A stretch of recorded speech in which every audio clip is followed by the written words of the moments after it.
The greatest sadness in Robert Plant's life was not the difficulties in his career or the failures that an artist has to face.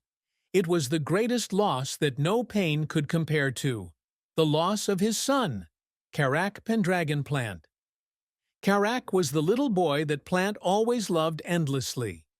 During the busy years with Led Zeppelin, he was often away from home, but every time he returned, his greatest happiness was to hold his son in his arms, listen to him babble, and see his eyes sparkle when he heard his father talk about the tours. For Plant, Carac was not just a son, but also an indispensable part of his life. The boy was the inspiration for many of his songs, the motivation for him to continue working hard, even when the touring life sometimes exhausted him. But fate did not give him the opportunity to see his son grow up. On July 26, 1977, while Led Zeppelin were on tour in the United States, Robert Plant received a fateful phone call. Carac, then only 5 years old, had suddenly died of an unknown illness.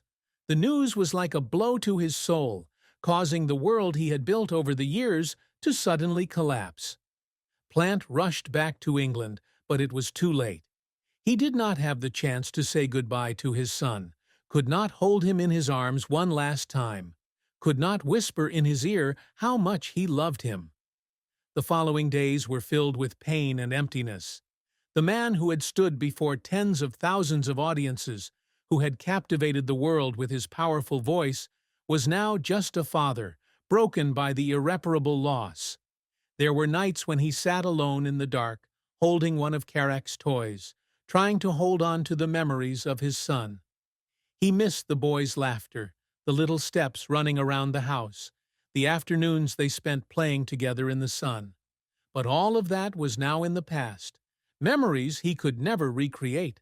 Robert Plant's career, though brilliant and glorious, was also filled with challenges, failures, and silent tears behind the spotlight. He entered the music industry not for fame, but because of his true passion for rock and roll. From the very beginning, he determined that if he wanted to create something truly great, he would have to sacrifice a lot, be willing to take risks, and constantly innovate.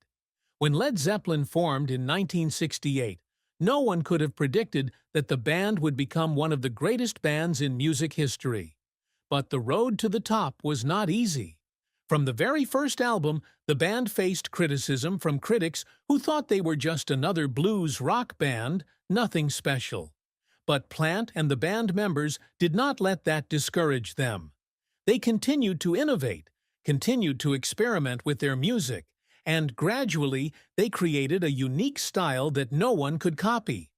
Led Zeppelin's success exploded with albums like Led Zeppelin IV, which featured Stairway to Heaven, a song that became iconic not only for the band, but for an entire generation.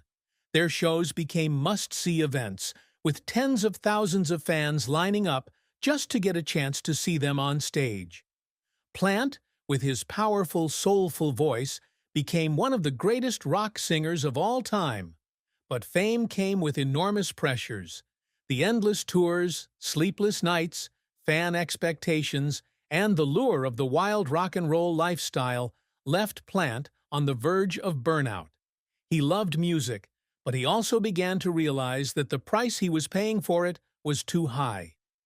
In 1975, Plant and his family were involved in a serious car accident while on holiday in Rhodes, Greece.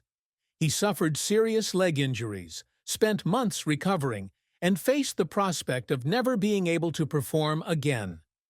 During this time, he wondered if he would ever be able to continue his musical career. But instead of giving up, he used the time to reflect and write. When Led Zeppelin returned with the album Presence in 1976, it was not only a milestone in their career, but also a testament to Plant's resilience. But then, tragedy struck with the death of Carac in 1977. It was a moment when he almost broke down. He no longer had the motivation to continue singing, no longer saw the meaning in being on stage. He began to question whether everything he had done was worth it, whether fame and career could make up for this loss. In the darkest days of his life, it was music that pulled him back. But this time, music was no longer just a tool to conquer the world, but a means